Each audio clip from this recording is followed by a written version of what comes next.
Good morning, good afternoon, good evening, wherever you are in the world, actively participating in this Big Book telephone step workshop, or listening to it, watching it at some later time. My name is Herb and I'm an alcoholic. Happy New Year. Welcome to 2020. I hope there is some clarity of vision for all of us. I have, for whatever reason, a very optimistic view of 2020. Maybe it's the numbers themselves, or maybe it's that I'll be 80 years old July 1st, and that's certifiable. There's no equivocation with the biology of that. But fortunately, I have energy and clarity and life filled with people like yourselves who are on this spiritual path that we share as a community. So please again recommit to the open mind and the open heart, knowing full well that we can't even do that effectively. And so we convert our intention to a prayer that we send out to the universe. At the very least, it's our intention for our own positive confirmation of an open attitude. And at the very most, it's a plea for intervention so that we'll be taken to a place that we don't even know exists. Please join me in that set-aside prayer. God, please set aside everything that I think I know about myself, my brokenness, my spiritual path, and you, for an open mind and a new experience of myself, my brokenness, my spiritual path, and especially you.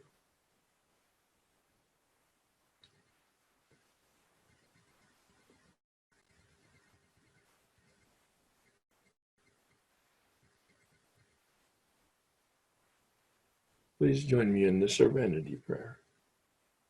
God, grant me the serenity to accept the things I cannot change, courage to change the things I can, and wisdom to know the difference. I have never memorized the set-aside prayer. I do have my own abbreviated version of it that I actually pray every morning at the beginning of my own meditation practice. And I ask the Holy Spirit to release me from up till now and to detach me from after now and to allow me to be fully present in the now. And then I say the third step prayer.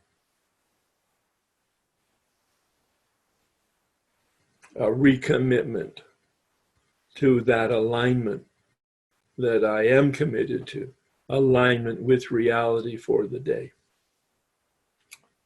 So it's been a while since we've been on the call. We've been at least half a year, I do believe, 6 months on this journey of looking at steps.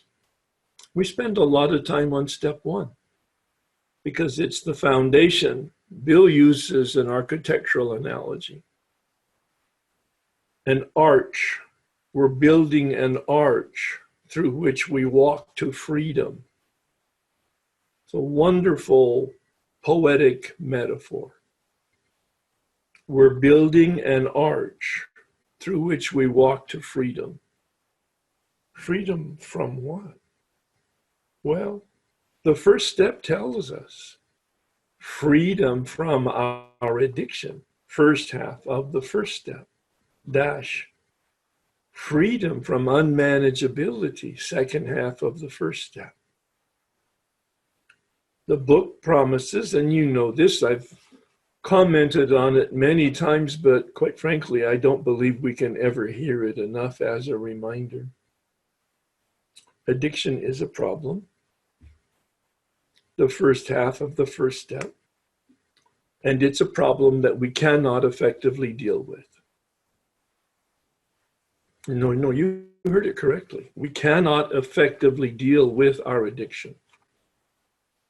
We're hopeless and helpless, and we completely implode in a puddle of powerlessness based on our experience led through the steps out of the big book, seeing that we're physically, biologically different. Whether it be some organ or our brain dysfunction, it doesn't make any difference. The truth of our experience is once we begin, we cannot stop.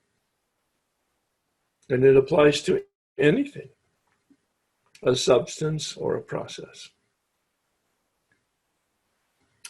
And the big book promises that at the end of the 9th step, at the beginning of the 10th step, we've entered into the world of the spirit, and we've been placed in a position of neutrality with regard to our addiction. Wow, there's real hope there. That's the vision he gives us very early on. We're building an arch through which we will find freedom. The foundation, he doesn't say it this way, but it's implied because in the 2nd step he says, willingness is the cornerstone, page 47. On this building of the arch, willingness, step 2. Willingness to make the decision. God is or God isn't. Power is or power isn't. I need power or I don't. That's the decision of step 2. He says it's the cornerstone. Oh, okay. So that's the first stone that you place on a foundation. Obviously, there's a foundation.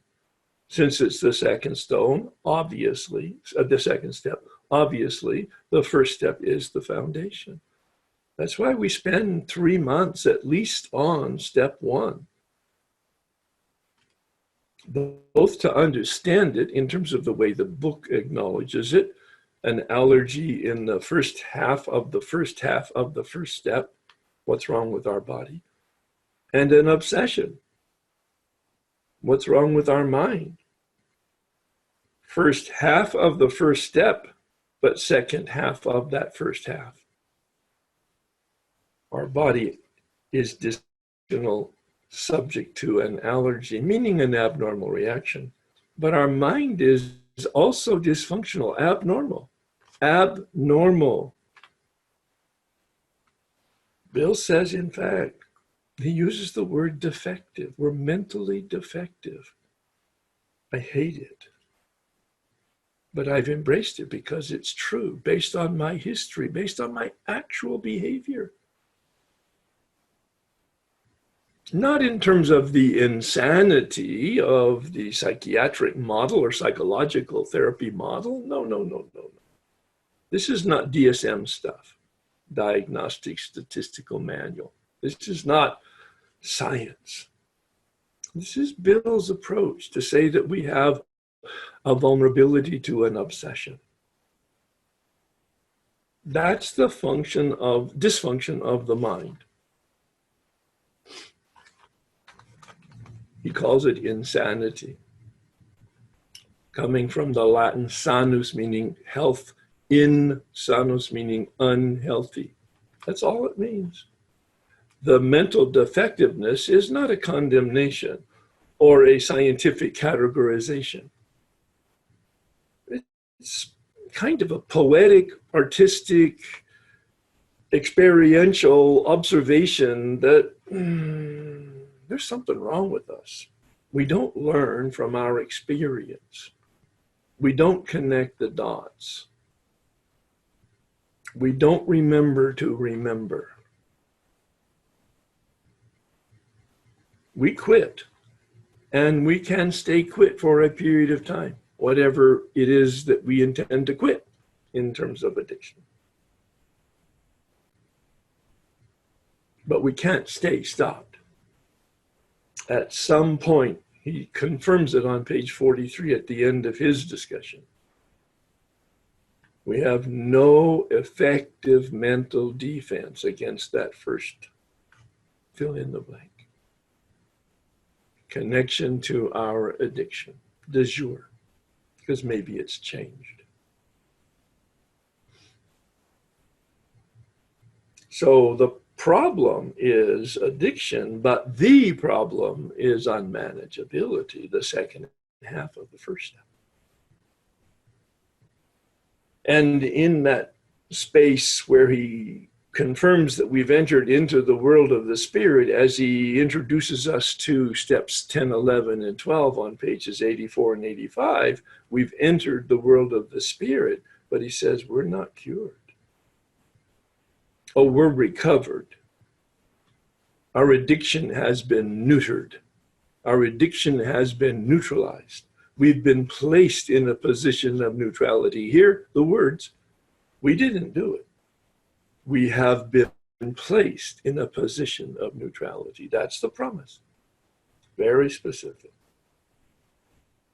Sometime during or perhaps after you've concluded your 9th step and are practicing 10, 11, and 12 on a consistent daily basis. That will be your experience. It's 100% my experience over 31 years of doing this work. I'm sober 35 years, but I didn't do this work until I was in my 5th year of sobriety. This work of the steps out of the big book. I did not have a spiritual awakening. I did not change in my thinking and my feeling and my behavior until I did this work. Alcohol was removed February 21st, 1984. I didn't even ask for it to be removed, and I didn't go to AA, and I didn't pray. I was willing to make a decision to stop drinking to support my wife's recovery because she was in a hospital treatment program. And they asked me to stop drinking to support her recovery. I said, fine. I had stopped many times before for long periods of time, so it was no big deal for me. And my consciousness, of course, it was a huge deal for me in reality because I haven't had to drink in almost 36 years. I went to AA after about 3 months. I worked the steps after about 4 years. I don't recommend those kinds of delays. But it's just my history. And at 10 years of sobriety, doing this step work for the 3rd time, and what I'm trying to illustrate here is a process. And each one of ours is different. Each one of our journeys is as unique as our fingerprint, is as unique as our personal DNA. Well, there's some general guidelines. There's some general operating principles. But each person's experience is going to be quite different. Each person's path is going to be quite different. That's why I recommend one of the first things for sponsorship is meet them where they are, not where they think they are, not where they want to be, not where you think they are or you want them to be. No, meet them where they are, and that's a discernment. And that's where the set-aside prayer can come in very, very handy. Yours set aside and their set aside.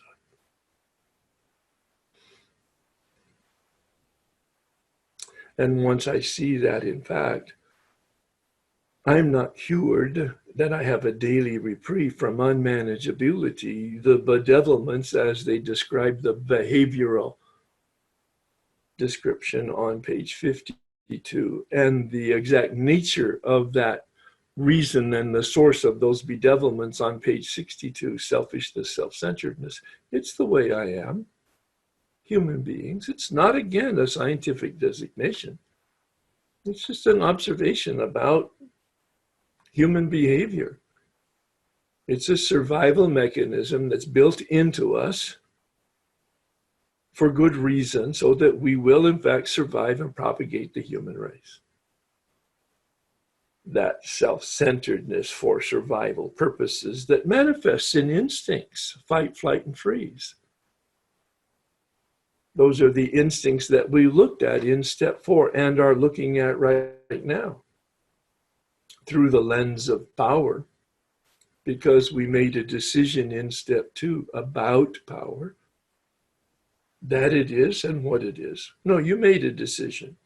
The book has some suggestions, but you, each one of you on this call, made a specific decision in step 2 about power. Is it? Is it real? And then what is it? Form your concept. Identify your words and phrases. And then in step 3, another decision about a relationship. Again, your decision about your relationship. The book will guide you. It has 5 different relationships that it suggests we use as a model to prompt us to select our own personal, based on our needs, based on our heart's yearning, depending on our emotional and our physical and our spiritual evolution as to what you need at this particular time in your journey. And each time you do this work, if you do it more than once, you will have different decisions and different needs and different words and different relationships.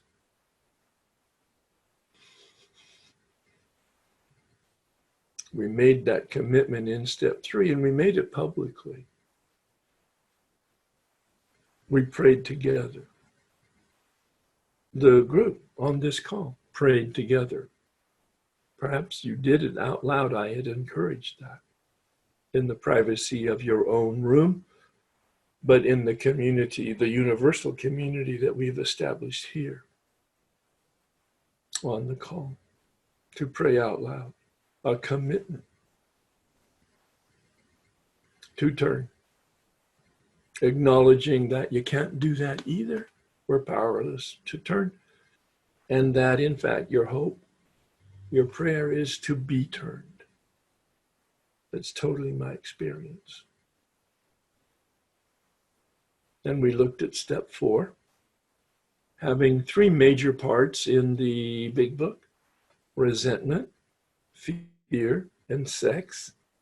I've made a direct correlation with those primitive biological, physiological instincts for survival that Bill refers to in the 12 and 12 in step 4. Instincts gone awry, he calls it. Fight, flight, and freeze, I call it. Resentment, our anger that's held as a defense mechanism against being hurt, or a consequence of being hurt, real or unreal. It actually happened or it didn't happen, and it was proportional or not proportional to our reaction. And that's what we look at in columns 1, 2, and then we look at our beliefs, the source. We're looking at beliefs, the lenses through which we look, the lenses that determine what we see, those beliefs that we have that we don't know that we have. A key to understanding or identifying them is using the word should, feeling, saying, thinking. The word should, I should, you should, they should, the world should. It reveals a belief. Now, it might be quite healthy. It might be quite balanced. It might be quite real. On the other hand, it may be just the opposite of all of that. A total lie, which is what I discovered in many cases, embarrassingly so. And then we looked at the other side of the coin here, the 4th column, unpacking what is my motive. 3rd column unpacks my belief. 4th column unpacks my motive, coming from the Latin movere, what moves us. What allows us to make a decision and take actions to move in a direction? Motivate. What's our motivation? 5 questions concerning self-centeredness. That's the 4th column. I've added a few items to enhance the experience next piece of work on fear, or the work on the 6th step or on the 8th step in preparation. But essentially, those are helpful variations and techniques in this 4th column to help flush out and flesh out what our role and responsibility is, not in the original event. We may have had no role or responsibility in the original event, but in our reaction currently to the event. Not yesterday, not 10 years ago, not 40 years ago. The event may be those time categories, but our reaction is today. As we're sitting here, I'm looking at you, you're looking at me. And if you have a list of resentments, those are a list of resentments from your current emotional field. I have anger about yesterday. I have anger about last month, last year, or my early childhood, which might be 40 or 50 years ago. I am holding on to a blame stance for my mother, my father, my brothers, my sisters, my aunts, and my uncles.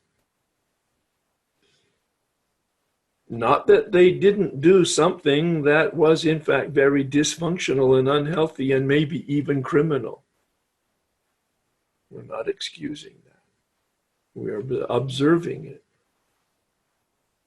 But quite frankly, your history is irrelevant. Boy, that's cold. Each one of our histories is irrelevant because it's over. Even yesterday, it's ancient history, it's over. But not in your feelings, not in your memory, not in your thinking, sometimes translated into your behavior, still reacting to yesterday. Hardly healthy, hardly balanced, hardly mature, if you will, and certainly not, quote, spiritual, authentically spiritual, close quote.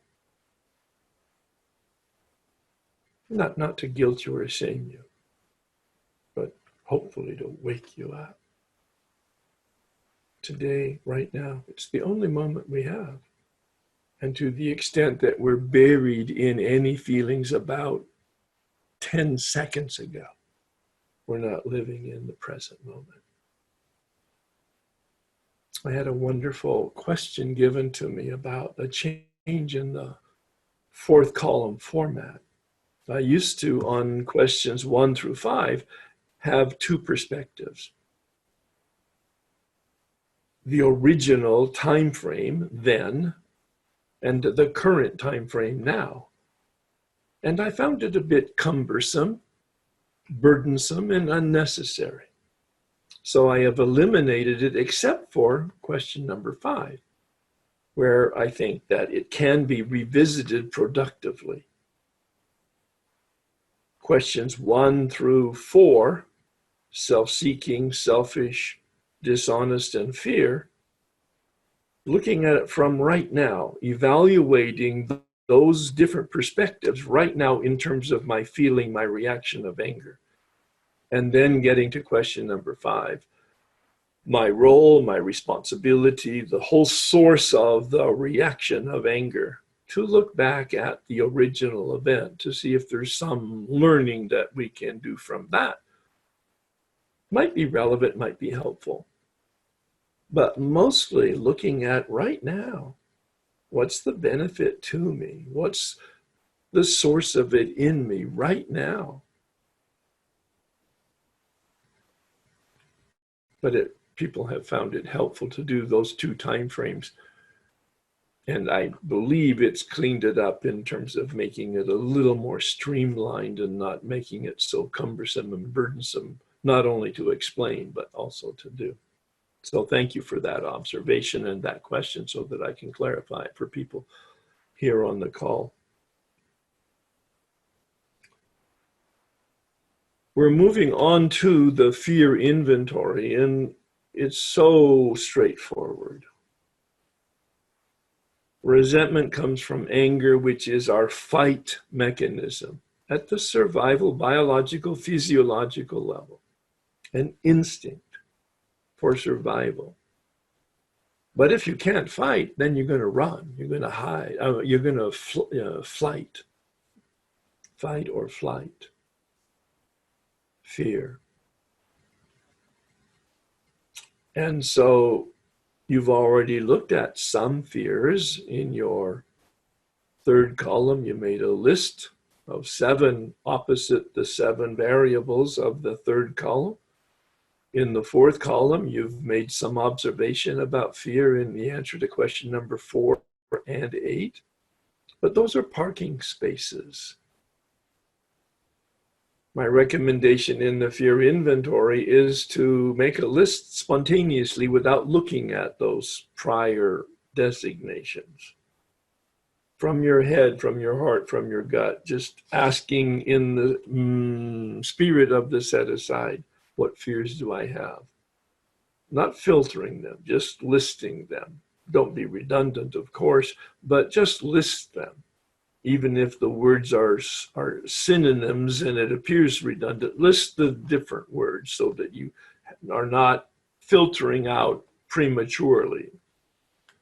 The ego is fighting for its survival here, and it will be cunning and misleading.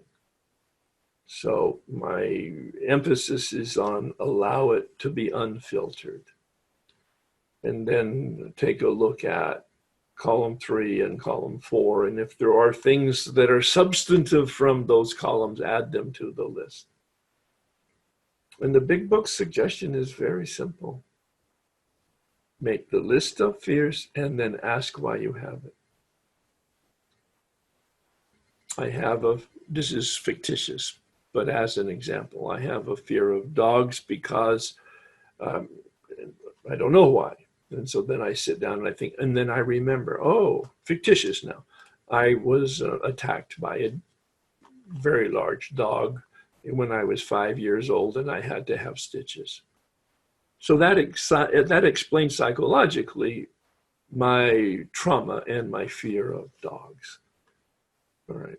But there are much more sophisticated fears, of course, and much less available to our conscious interpretation. It's not about analysis. It's about feeling the fear and ask, why do I have it? An example would be, I had a fear of not receiving the promotion. Well, why was that? Well, because I wanted the money, and I also feared that if I didn't get the promotion, that I would have a boss that would look at my daily activity. Well, then the man asked me to unpack that. Well, why is that so? Well, if somebody looks at my daily activity, they would see that I'm not who I represent myself to be, a man of fidelity and integrity and honesty. I am a person who is totally self-centered and insensitive to other people. Well, why don't you want them to see that? Well, because I represent myself as an evolved Renaissance person, and they'll see that I'm actually a bundle of lies and I'm a fake. Well, why is that important? Well, because eventually they would fire me. Well, then what would happen? Well, then I won't have enough money to pay my rent. Well, then what would happen? Then I'll be on the street and homeless. And then what happened? Then I'll be hungry and miserable, and I'll lose my friends, and I'll be embarrassed. And then what would happen? I might drink again because of the suffering and the intention. Well, all right. What then would happen? Well, then I may not be able to get back to AA. Well, then what will happen? I will continue drinking, and then I'll die. Is the line of questioning over? Maybe, maybe not. Do you have a fear of death? I discovered I do not have a fear of death. I don't know what's on the other side, and quite frankly, I don't care, because there's nothing I can do about that. I will either know or not know when I get there. But I really saw that I'm terrified of the distance from here to there in terms of suffering. I do not want to suffer. I do not like pain. I go to great lengths to avoid pain. including having a disciplined and healthy life, because I want to not have the pain of an unhealthy life. And then I reached the truth, so I went on to the next fear. Sometimes you'll reach the truth. Sometimes you'll just bottom out and you won't be able to go anyplace. Sometimes you'll go in circles. Then each time, be gentle, go to the next fear and unpack that. This is beyond what's in the big book. The big book says, list your fear, ask why you have it. This man, the second time I went through the work, pushed it. He said, push it, Herb. Ask the next question. If that happens, what are you afraid of? If that happens, what are you afraid of? If that happens, what are you afraid of? Because the big book suggests in the introduction to the fourth step there on page 64 that we get down to the exact causes and condition, the exact nature of the difficulties. I found it very helpful. I don't have a form for it, although there is a worksheet in the Way of Life document there in the fear section. I'll talk about it next week. It's not relevant to the big book process. It's relevant to a self-help and psychological process that I developed as the result of doing this work in my own personal background.